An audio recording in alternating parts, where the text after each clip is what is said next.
Welcome back to crypto's juiciest news, friends. Bitcoin at around $84,000. We have given back a bit of the gains from yesterday. It's around 84,000.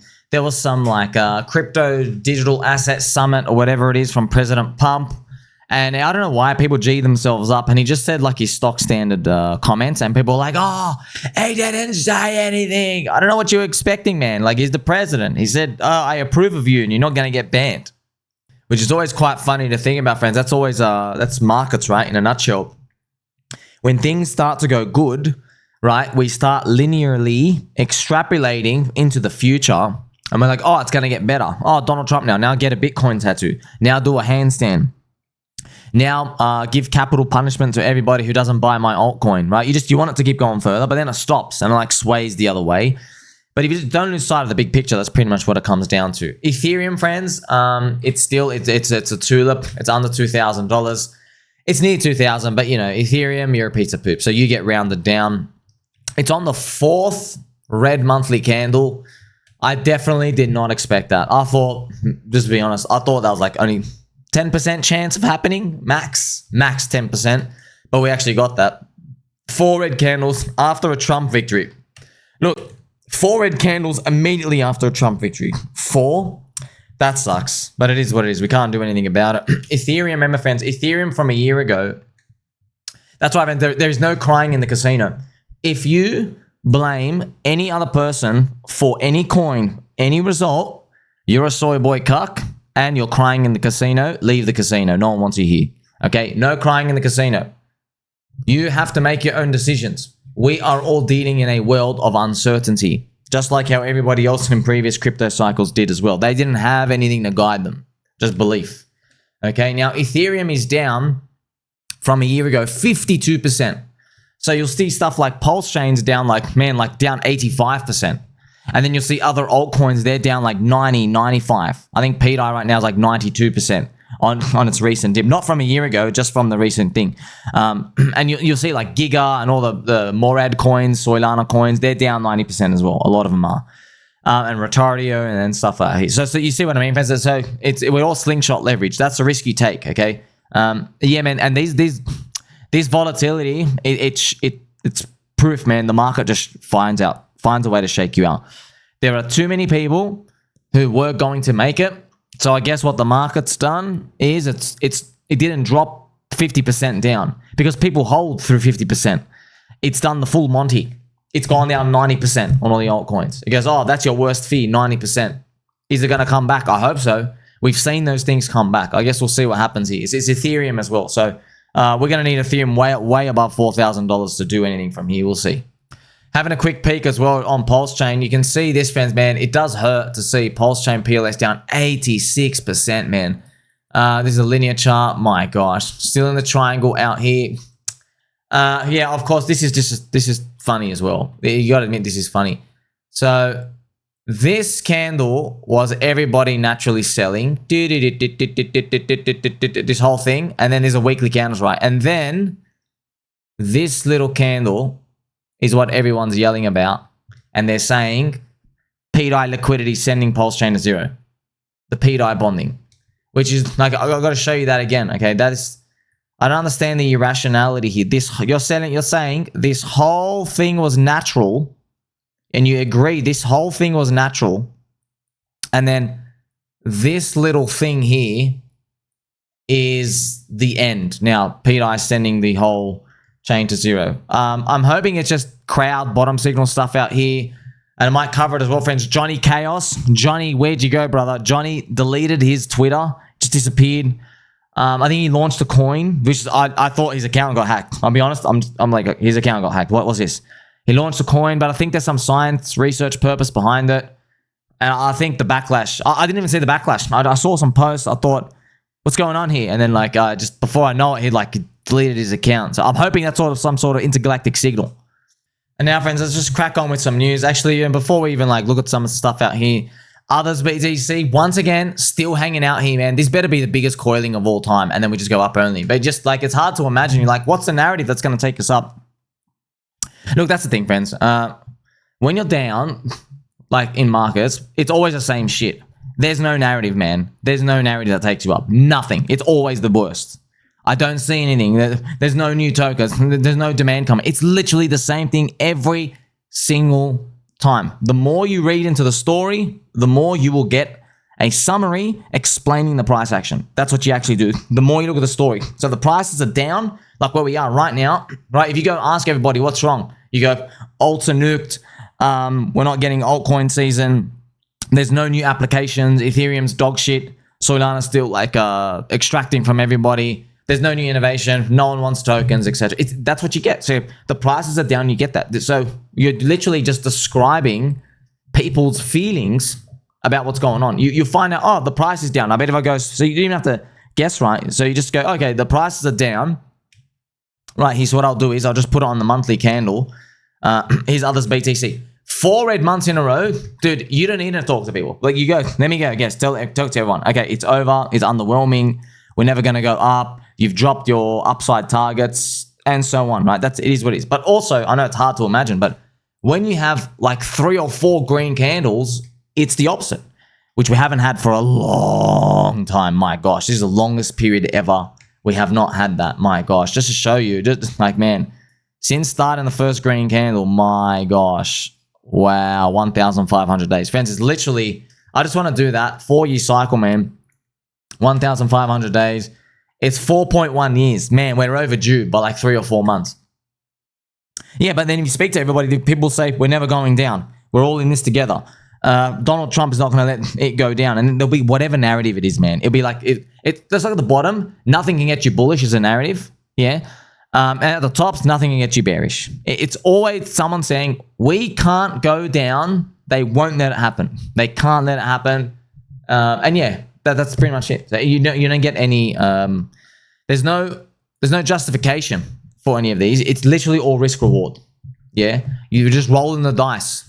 Okay, you simply just don't know. You'll never know, okay? You have to learn to accept uncertainty. You walk outside, is it going to rain? You don't know, right? You walk outside, is someone going to steal money from you? You don't know. You leave your car in the parking lot, you go, is it going to come back, get keyed like all the Tesla cars? You just don't know, you know? It's not something you think about all the time. The more you're in these markets, friends, the more you learn and look into all the risks and stuff and everything, it gets into your head. But there is a trick sometimes, right? That's why I use bigger time frames. I'll put the monthly chart. And yeah, this monthly chart sucks. But I'm like, man, we had 4 red candles. Really? You know, 4 red monthly candles. So that's pretty much what it comes down. That's how I summarize this stuff out here. And there's always a story and a narrative saying, you know, this thing's over, this thing's on every single time. I've never, ever, look, I've never had, look, friends, I've been here 10, 15 years. I've never seen something where everyone's like, okay, I know the prices are down, but it's actually really, really bullish. And that person to be seen and accepted by the whole crowd. Never, ever, not once. It's always, you got bag bias. You're a lunatic. Everyone's going to lose their money. You're a scammer, or you don't know what you're doing, or you're totally wrong. People are going to lose money every single time. Literally every single time. Also, at the opposite, on the top side, if people are trying to warn you, and say, oh yeah, should be taking profit. If they do say that, people are saying this person doesn't want you to get rich. They don't want you to win. They missed out. Now they want you to sell early so they can buy. They're too depressed because they had the opportunity to buy and they fudded it back then. They were wrong 10 times and they're wrong again. So there is never ever any conclusions when it comes to these. It's simply a matter of belief and it's risk reward. Yes, 90% caught, 10% lottery is literally about that, friends. It's a risk reward. And you don't know. Sometimes these things, yeah, you hope they're going to play out in 3 months. It might take you 3 years. All right, so that's where we are now. Now, let's go on to the news, friends. So what I'm going to do, I'm going to play some PUBG music. Okay. This is it, friends. This is the news we've been waiting for. Pakistan has officially legalized cryptocurrency. Finally, the bull market can start. The world cheers you on, Pakistan. Thank you so much. Now, friends, we are destined to pump. Now, Michael Chad Saylor has said the euro needs Bitcoin. So, friends, I want you to understand, man. There's a friends, like, look, I know we're all in this together. Prices get really, really, really bad. Everyone wants to kill each other. We're all in this together, man. We all want to win. But you got to learn the game, man. You got to learn the game. See, because Michael Saylor's like rich and Bitcoin went up and Bitcoin dominance is high, you see it as like an unattainable divine status. It ain't, man. Okay, it ain't. It's a product of green candles, okay, in this current moment of time. Okay, this has been happening for 100 years plus. There's cycles of this shit all the time. It's a game, yeah? Michael Chad Saylor, he's bought 2.4% of the Bitcoin supply. But he owns a poop load of the Bitcoin, and now he's going out there and shilling his bags, right? So I guess it's almost like Michael Saylor is one of the best whales ever obtained by Bitcoin. Holy status, yeah? I was in the Twitter Spaces yesterday for 5 hours, friends, on Matty Allen's Twitter Space. I think he's uploaded it to his channel as well. And yeah, Matty Allen, I think he was talking about Ethereum whales and stuff. We had a brief conversation about that, Matty, so thank you, Matty. But yeah, it's true, man, because we had a lot of people talking back and forth. As you can imagine, friends, it was 95% bearish pDAI. But it was funny. There was, when you're looking at those whales coming in, I wish I had spent a bit more time on that. It's hard to measure, and like, because it's a leap of faith, but you just know if you keep pushing on, you eventually adopt someone big. I know it will come. Yeah, it happened with Bitcoin. Ethereum's got big whales. Ethereum's got people who believe in it. They want to take it to multiple, other countries and ETFs and everything out here. But you get the point. But if you keep persisting, you win. It's a digital gold rush, man. Like, if we do this in 15 years, all the easy countries of crypto have been mined out. So that's why we're in here now. Even though it feels really risky, but that's where the upside is. Moving on now as well, friends. President Pump has called on Congress to pass crypto stablecoin legislation. Very interesting. Stablecoins. I know we can't get a stablecoin that pumps. So there's not much you and I can do about it. The money is made in the supplying of the stablecoins. That's what they do. That's what Ripple does. That's what Tether does. They supply stablecoins to you, and they take your money and then they go buy government bonds and they earn the yield on it. So that's pretty much, that's what they all do. It'll get very competitive over time because it's not going to be free money. Everyone's looking at Tether because Tether's basically rorting the whole crypto industry. But people basically don't mind because if you're in Tether, you're like really, really, really scared anyway of deploying in crypto. So you don't mind the yield. You're just happy that you're not losing 99% of your money because they don't offer any yield to anybody out here. I wonder if they will in the future, but that'll be how crypto is going to go in the future as well. We start putting in yield and stuff in crypto, but then it's going to be very controversial because now you're doing really an international US dollar bank account to anybody in the world, and everybody can get the yield. Now, it's going to be really controversial because the banks might say something like, hey, we don't want that. Where's the KYC? They can't just grab yield from anywhere. But then again, the US, the Bitcoin shillers or Bitcoin Chad Saylor, they'll be going, no, this is amazing for US dollar dominance. If everyone in the world wants to have the US dollar, they're going to be using your currency forever, right? Even countries that don't use your currency, right? Maybe African countries and stuff out here. You basically, yeah, it's a big boost to the network effect. So we'll see how it goes, right? In other news as well, friends, President Pump, feels like President Dump right now, said that together we will make America the undisputed Bitcoin superpower and crypto capital of the world. This is literally, feels like he's said this like 15 times. I don't even think he knows what he's talking about. They're like, hey, just put these words in front of him on a teleprompter. Just get him to say that. And it's kind of funny. People are still taking it for granted. Like, he's the first crypto president. What else do you want? What else do you want? He does not know how to use a ledger, which is funny out here. Now, I'm just going to show you the macro stuff, friends. Very, very important. Let's have a look at the macro stuff out here. This is ISM with Bitcoin. Remember, friends, remember the ISM, right? This is Bitcoin's implied, I think, rate of change. ISM, right? It's part of a cycle. So we have not hit above. See, this is 50. We're just 50.9 now. We really need to get it above 52 and accelerate to 55. That's when you have your old season waves. That's what it comes up. Because you got to think about it. What does ISM mean? It means all these businesses and factories are purchasing more inventory because there's more demand, yeah? So they're purchasing more inventory, more demand. And so if they're purchasing more inventory and there's more demand, the businesses are making money. The consumers are able to afford more money. So everyone's making money. So if businesses are making money and it's more profitable out there, people are feeling better about the economy and things going forward. What are they doing? They're going and investing, aren't they? They're packing away money from the future, right? They're like, oh, I earned $100,000 in this past 6 months for my business. I pay tax. I've got like $10,000 to put away for the future. Yeah, maybe they go buy some BTC, some ETH. Maybe they come into PulseChain. You see what I mean? So that's what happens. But we're still at reading 50, around 50, which is, it's okay. Like at least you're not dying. But we really need to start accelerate. And then, but here's the thing. It's not like it's going to accelerate. And then you're like, oh, we can now go long. No. It'll move up together. Like, and because the ISM is backwards reading as well, I think they checked the last month of how things are going. So that'd be interesting, right? So you will see the prices move in tandem with them, and it'll just represent everything is part of the cycle. And now Pumpkin as well. We have the corrupt SEC confirming Bitcoin and crypto mining does not violate securities laws, which is very relevant for PulseChain and Hex. Remember the term mining. So just to update you, Hex has what we call staking, and then Richard. This is the thing with Richard's tweets, friends. Like, just so you know, do you remember? It's called called Hex staking the whole time. Richard wakes up one day because the US, this is the Joe Biden government, they said, we're going to make staking a security. And then what he did was, he just changed the next day. He goes, no, it's called mining now. It's Hex mining. Yes, sir. Don't call it staking. Don't lie. It's called, you see what I mean, friend? That's why when he says a tweet, don't say I founded a coin. You know what I mean? Like, okay, what's the technicality? Okay, you didn't found the coin. You deployed it. Did you deploy any of these? You deployed PulseChain, which means you deployed every of the P tokens starting on it. Maybe that's what he wants. He goes, don't say I found it. Like, that's why it's tough to read through. It's words and semantics. Yes, they go a long way in court when it comes to these words. He's got an SEC thing as well. That's why it adds more to the confusion. And you don't get certainty, bro. Like, what I've noticed is, friends, Emperor's got no clothes, man. The higher up you go, more certainty. You don't bother looking, bro. There's no certainty. You go higher and higher and higher up. There's no certainty, man. There's literally, I've gone up. You find doubt everywhere. Literally, because I've gone there. I'm like, oh, where's the edge? I'm like swimming everywhere for edge. I just think back to the 100+ years of stock market cycles and everything out here. But they just go, bro, just buy low and sell high. That's it.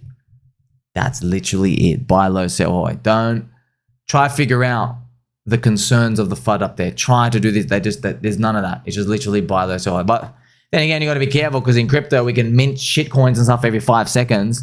Oh, buying low. What's happening? So you got to be careful how you play that.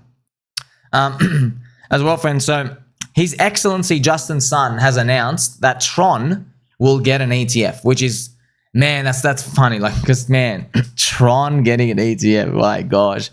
Justin Sun's got a very controversial reputation, friends. He's one of the best traders in crypto, actually. If you look at his trades, sold 300 million of Tron at the top on his own coin, and then he bought Ethereum's low in the bear market, and then he sold Ethereum's top last bull market, and he got back in. Like, it's just wild. Tron as well has a lot of stable coins being minted on it. But remember, friends, ETFs, just to let you know, it's exit liquidity stuff. It's the final game. Because ETFs, now you have access to all the correlation bots, all the S&P 500 bots, the world market, all the funds. Every person out there can access it. Everyone in the world, everyone's a retailer normie. They want to look at bonds. They want to look at, the Japanese stock market. They want to look at the currency. It's all in one place. That's the ETF, pretty much. You have the ticker right there. And that's what it comes out. That's your exit liquidity. That's why ETFs are like end game. But when they appear, if they appear at the top of this cycle, ETFs everywhere, like they're appearing now, people aren't going to say it's end game. They're going to say, no, it's just getting started. They're going to say, look what happened to Bitcoin. Bitcoin went up 80% after the ETF. But you and I are going to remember Richard Hart bought Ethereum on its ETF rumor, and then what came next? Minus 57%. It was not the start of a plus 80% move. So we see it happening in real time, right? That's why there'll be a good case and a bad case. People will definitely focus on the good case if we're going up. So you got to be careful of that, I guess. But hopefully we get good times to get first in our hands so we can actually think about be careful, because right now, yeah, we're still waiting. Now, I want to show you some macro charts and stuff of what's going on here as well. So we have, this is, friends, global M2 and the NASDAQ. This is where the stock market is, the NASDAQ right now. And there's some sort of correlation on the way up. But the black one, friends, that is global M2. Look at that with the 10-week lead. So we're literally right here. We're literally right here. Or this might actually be an old chart, actually. I'm seeing the date here of 2025. Yeah, so it's pretty much, I think he got it from an All Power from his latest thing. He might have put an accident in the old chart, but like we are around that time period where things are meant to start. Like I said, dare I say, they're meant to go up, bro. It's been 4 months in a row. Well, I've also seen from like Blockchain Backer and everyone else out here, they think one more swoop up and then it's all over. Every single time, bro. I hear that literally every single time. One more swoop up and it's all over. Here we have the NASDAQ 100, friends. See this red spike here? This is wild, man. We have had one of the worst sentiments of all time. Bro, we had it in 1990. We had it in GFC. The NASDAQ, the US sentiment survey. Whoa, look how much people are bearish right now. My gosh. See this spike up here? This red line spike that you can see. My, wow. That's very surprising to me. Considering, like, if you see that, you probably think that everything's over. And then I go and show you the chart. And actually, I'll bring up the S&P 500. This is it, friends. This is going to be funny, all right? Like, look at this. Look, okay. So, this is the S&P 500. This is, okay. Right here, Jim Cramer got bullish. Do you remember? We dropped down. Then it went back up. And right here, he got bearish. And then we just started grinding up. I couldn't believe it. We were all here. Uncle Jimmy Cramer, inverse Oracle God, getting bullish here and then just gets bearish as it starts. I've never seen that. That is like super rare price action. Can you believe that? He's bullish and we're like, oh crap, it's all over. Goes down, does a little lower high. He's like, you know what? Now I'm bearish. And they actually got it. That's gold. So looking at the overall macro picture, friends, yeah, it's been very, very tough. I mean, like I still have, you know, business ISM stock. I show you all the time. With these, just like whenever you need so many traffic lights to basically go green for everything at the same time to get the scenarios that we want. This is ETH BTC, and look, as you know, man, when your chart's like here, remember this is a weekly chart, man. Friends, you know this chart, man, you'd normally see it on like a 1 hour, yeah, on massive capitulations, a 1 hour, definitely on a 15-minute chart. Like to see it on a daily, shocking, daily. This is a weekly. This is a weekly chart. So what does this mean, man? Like, I know I'm not saying, oh, it's bad, but you already know that, man. We already know the price is shit and it's been underwhelming. So that's not good enough, right? But what I'm just telling you is it'll take time. It'll take time unless we get a straight V reversal up. I know there's a lot of shorts here, but basically we got to cool it when it comes to expectations and stuff. I don't know how much longer, man. No one has any answers, friends. It was uncertain for Bitcoiners in the first Bitcoin halvening. It was uncertain for Ethereum people at the start. It's uncertain for everyone every single time. But yeah, it was nice that like by this period of time, they had already made a lot of riches, started to go up, and whilst we're still sinking down, which is the opposite of up, which is not nice as well. That's why it's been the longest one. But it could be that we just have the most amount of people that we've had so far. So there's been a lot more fat to trim off, people to shake out. It is what it is. I have an interesting tweet here from Richard Hart. Now, he said this in Dikembe, friends. Sometimes maximum FUD, fear, uncertainty down equals maximum opportunity.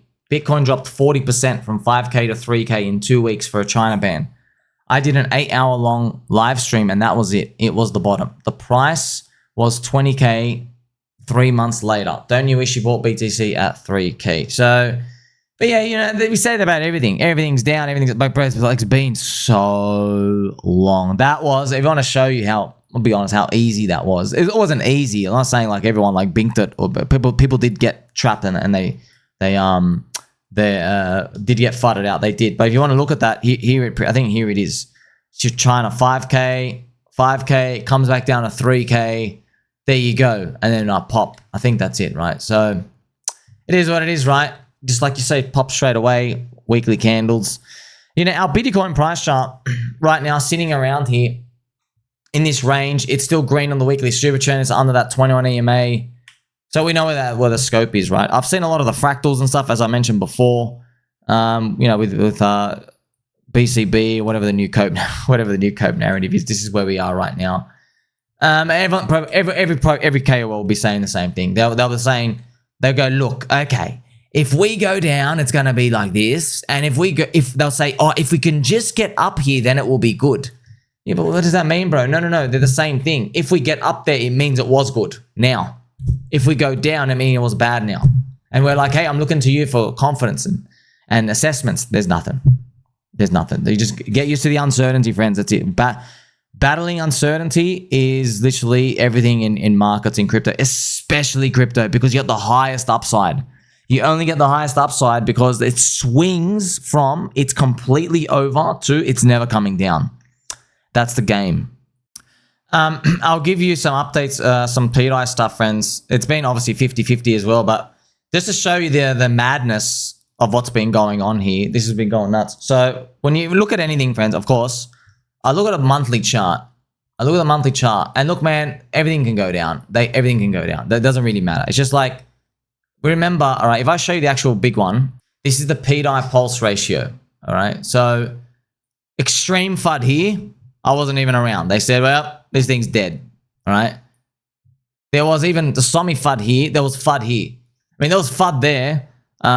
There's just, friends, a lot of random stuff happen. Like Richard Hart, the first logo he put onto PulseX was the pDAI logo. Okay, that was one thing. Okay, you gotta admit, that's weird, man. Why that? I don't know. Okay. Also, he's done stuff to screw around with the community. Okay, he's done stuff to screw around. So there was he hid people mentioning pDAI in his comment section when his comments were enabled. And then that was FUD. He hid it, and I forgot the exact time, but like this thing went down and like he hid it, and then everyone said, see, he doesn't want you to buy this pDAI, it's a scam, because he hid the replies. Then it goes up later on and he tweets about it. He's like, hey, come take your free money. He tweets about it, he brags about it. Right? Then it comes down again. There's more FUD.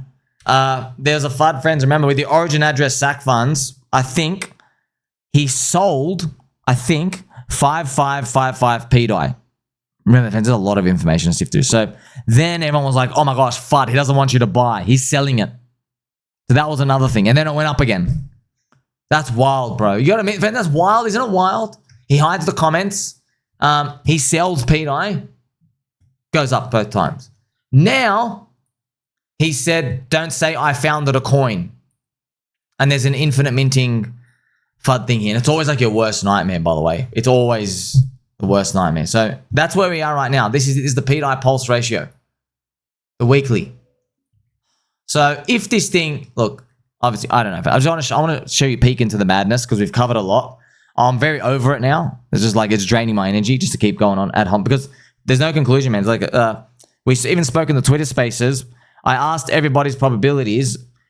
What is your odds that Richard Hart is an operator behind this pDAI?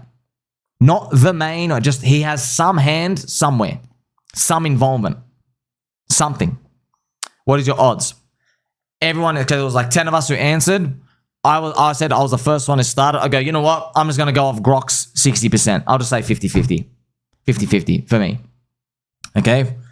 Coin toss for me. I went everyone else. Everyone else was below 5%, below 1%. I think Mr. Giga said 0.1%. Everyone was like really, really like, well, they're like 1%, less than 1%. Which is, and then I realized that we had a eureka moment. We were doing it live. I'm like, oh, everybody's odds just reflect the price of the chart. It's like, of course, that makes sense. That's how we know markets move. So, what's pDAI at right now? A quarter of a cent.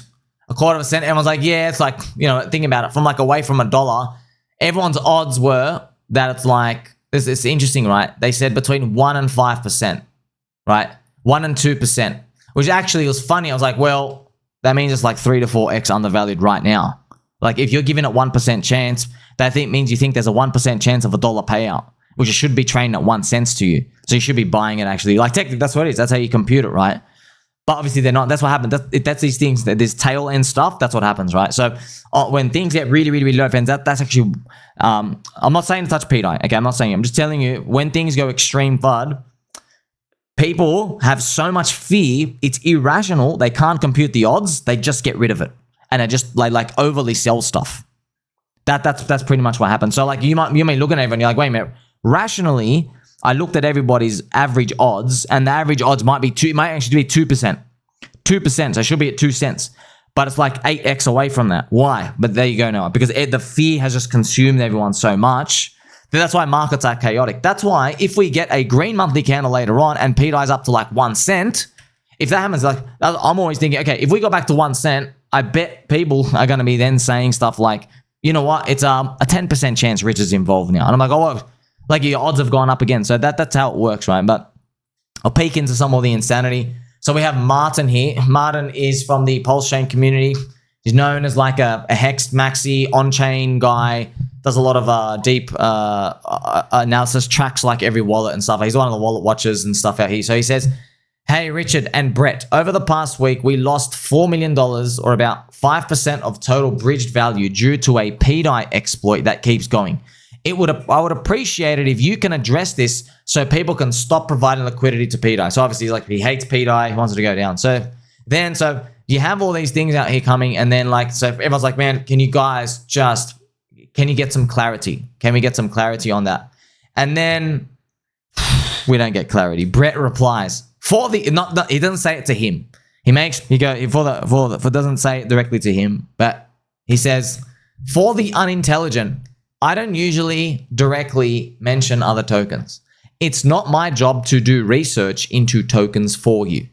I'm a developer, not a researcher or trader. Do you ask Vitalik or his developers comment on tokens?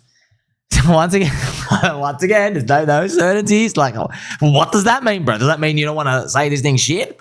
Or does it think it does? Like that, I've got to admit that, like I'm telling you, this story, it just sways back and forth. It represents the price. And now I'm seeing this, like, you're probably wondering, like, hey, I want to read something, like, well, that could be literally gone either way. Like, but then again, man, like, couldn't he have, like, he could have said something like, I would be really cautious to check the on-chain minting supply and code of any coin before I would enter them. Like, he might even just say, doesn't have to mention pDAI. He could just say something like that. As in, like, I would be very cautious about just throwing my money in anyway. And I'd check the supplies and stuff, because there's bugs everywhere in crypto. He didn't say that. He could have said that. Honestly, friends, it feels like, I'll be honest, it feels like he's been talking to Richard a lot. I'll be honest, it really does. Brett, I've not seen him talk like that. All right, I'll be completely honest. Early Brett did not talk like that. Now, this was 2 years ago. Now, I feel like he's close with Richard. Obviously, he's the PulseChain Dev. They've been talking a lot. Well, he's basically, he's got a bit of the warlord Richard leader thing. Where, you know how Richard says, you do the work? Well, Brett's going, it's not my job to do research for you. That's part of the mystery. That's why the mystery is the people who do the research and believe. Oh, man, it's just tough, by the way. So, I've got to repeat to you as well. There is absolutely no crying in the casino. I'm going to do another video where we go through this bullish and bearish pDAI side. I'll show you the bearish stuff, because everyone wants it. Trust me, you ain't going to get it. Conclusion is whatever you're thinking right now is what you're going to think. That's pretty much it. But what's the next phase? You want to know the quick? There's this thing called the Joy, which is available pDAI. And the number has to be going down. Apparently, there's a narrative, right?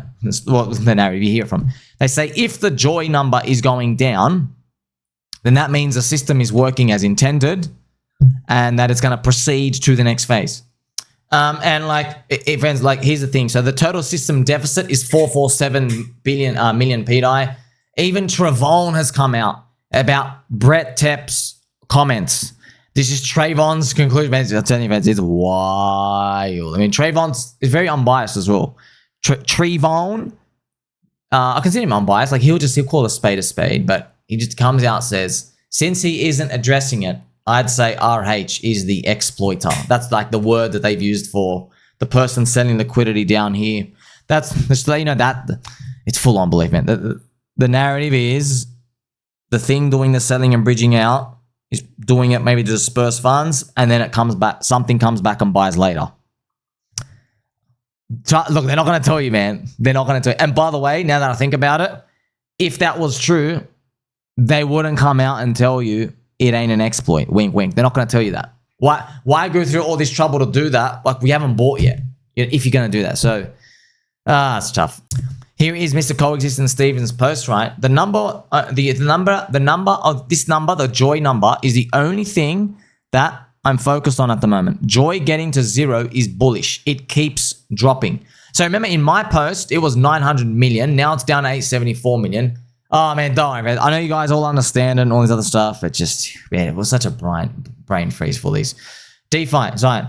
It will continue to fluctuate as stability fees are collected, but it will start to consistently go down in about an hour. So if you could, I don't even know where to check this. I think PulseMaker website's down, is getting spammed. So the website's taken down. Oh man. I said there's also, they put a disclaimer on there. It does not, they have to say on the Pulse website, on the PulseMaker website from the community, they go, this website does not necessarily mean something will peg at a certain date or anything. It's speculation. Oh man, this thing is wild. What about the PulseChain cores, right? Remember, Richard, back to Richard's post. This is PLS core down to, man, 72%. Man, that sucks. 72% below, 73% below SAC price after 4 years, bro. That's July 2021. Ouch. What can we do, right? Yeah, Ethereum's down at 2,000. Not even. Literally below 2,000. So if Ethereum, friends, was above 4,000, totally different story. So it is what it is. Where to from here? I guess, you know, it's March, man. We'll see. Is the are we going to get one more last final pump in Bitcoin? Peak in June? That's what everyone's expecting. We'll see, man. As far as I'm concerned, everyone's been wrong about everything so far. About like the little short-term things and stuff out here. And we just got to be here for the ride. It is what it is. Like, subscribe, belly button, or catch you soon.